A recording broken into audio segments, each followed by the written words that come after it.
राम राम मित्रों, बहुत बहुत स्वागत है आपका मेरे यूट्यूब चैनल दिव्यवाणी में। जैसा कि आपको पता है, 18 जनवरी को रविवार को मौनी अमावस्या है। तो आज जानेंगे कि मौनी अमावस्या। पुराणों के अनुसार कांचीपुर में एक ब्राह्मण रहा करता था, जिसका नाम देव स्वामी था और उसकी पत्नी का नाम धनपति था। उसके 7 पुत्र और 1 पुत्री थी। पुत्री का नाम गुणवती था। उस ब्राह्मण ने अपने 7 पुत्रों का विवाह कर दिया था। ब्राह्मण ने अपनी पुत्री के लिए वर ढूंढने के लिए अपने सबसे बड़े पुत्र को भेजा। जब उनकी पुत्री की कुंडली पंडित जी ने देखी तो उन्होंने बताया कि 7वां फेरा जैसे ही संपन्न होगा, वैसे ही यह पुत्री विधवा हो जाएगी। जब उस कन्या के बड़े भाई ने पंडित जी से पूछा कि इसका क्या उपाय, क्या निवारण है, पंडित जी बोले कि सोमा का पूजन करने से यह दोष दूर हो जाएगा। सोमा एक धोबन है जो सिंघल द्वीप में रहती है। पंडित जी बोले कि गुणवती के विवाह से पहले उस धोबन को प्रसन्न कर लो और जैसे तैसे उसे यहाँ लेकर आओ। तब देव स्वामी का सबसे छोटा पुत्र अपनी बहन को लेकर सोमा धोबिन के पास जाने लगा। सिंघल द्वीप जाते समय रास्ते में एक सागर पड़ा, जिसको पार करना बड़ा कठिन था।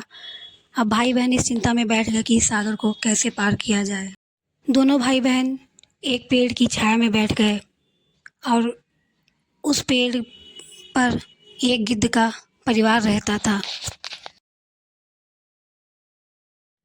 उस समय घोंसले में केवल गिद्ध के बच्चे थे।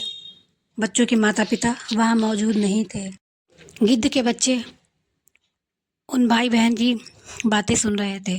शाम के समय जब गिद्ध के बच्चों की माँ आई तो उसने देखा कि उसके बच्चों ने खाना नहीं खाया है, खाना ऐसे ही रखा हुआ था। बच्चे अपनी माँ से बोले, माँ, पेड़ के नीचे 2 प्राणी सुबह से भूखे प्यासे बैठे हुए हैं। जब तक वो खाना नहीं खा लेंगे, हम भी कुछ नहीं खाएंगे।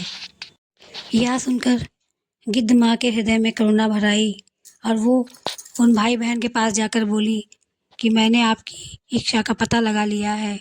आप इस जंगल में जो भी कंदमूल फल मिल रहे हैं, मैं वो आपको ला के दूँगी, आप खा लीजिएगा।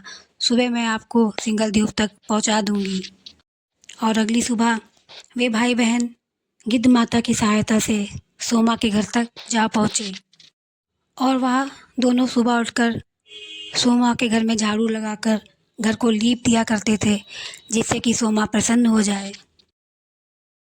एक दिन सोमा ने अपनी बहुओं से पूछा कि हमारे घर की सफाई रोज़ कौन करता है, कौन लीपता पोतता है। तब बहुएं बोली कि यह काम तो हम स्वयं करते हैं, हमारे घर में तो कोई बाहर से आता ही नहीं है। यह काम हमारे अलावा और कौन करेगा। लेकिन सोमा को उनकी बातों पे बिल्कुल भी भरोसा नहीं था। एक दिन सच जानने के लिए सोमा रात भर जगी। सुबह उसने देखा कि वे भाई बहन घर की सफाई कर रहे हैं और घर को लीप रहे हैं। तब सोमा ने कारण जानना चाहा कि भाई बहन ऐसा क्यों कर रहे हैं। तब भाई ने अपनी बहन की विधवा होने की बात सोमा को बताई। सोमा उनकी की गई मेहनत से बहुत प्रसन्न थी, इसलिए सोमा ने भाई बहन को वचन दिया कि उचित समय आने पर सोमा उनके घर पहुंच जाएगी। लेकिन भाई ने सोमा से कहा कि आप मेरे साथ चलिए। सोमा भाई के साथ चल दी। चलते समय सोमा ने अपनी बहुओं से कहा कि अगर मेरे जाने के बाद किसी का देहांत हो जाए तो उसके शरीर को नष्ट मत होने देना और मेरे आने का इंतज़ार करना। सोमा उन भाई बहन के साथ में कांचीपुर पहुंच गई। दूसरे दिन गुणवती का विवाह हो गया। जैसे ही 7 फेरे पूरे हुए, वैसे ही गुणवती का पति मर गया। यह देखकर सोमा ने अपने संचित पुण्य कर्मों का फल गुणवती को दे दिया। ऐसे करते ही गुणवती का पति जीवित हो गया।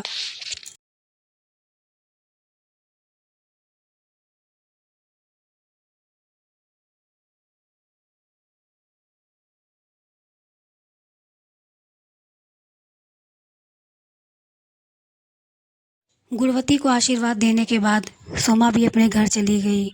जब वह घर पहुंची तब उसने देखा कि अपने पुण्यों का फल गुणवती को देने के कारण उसके पति, पुत्र और दामाद की मृत्यु हो चुकी है। मार्ग में जाते समय जिसके सोमा ने पीपल वृक्ष के नीचे पुत्र और दामाद विष्णु भगवान जी की पूजा की थी और तो ये थी मौनी अमावस्या की कथा की थी। मौनी अमावस्या की कथा और अपने पुण्यों को फिर से संचित कर लिया था। दिन पूजा करने वाले, व्रत करने वाले लोगों को कई गुना पुण्य की प्राप्ति होती है। तो मित्रों, ये थी मौनी अमावस्या की कथा। और आप लोग भी मौनी अमावस्या दिन सुबह मौन रह के स्नान करिए। स्नान के बाद दान करिए, सूर्य भगवान को जल दीजिए, पूजा पाठ करिए, विष्णु भगवान के मंत्रों का जाप करिए, शिव भगवान के मंत्रों का जाप करिए, जिससे कि आपको आपकी पूजा का कई गुना लाभ मिलेगा। तब तक के लिए जय श्री राम।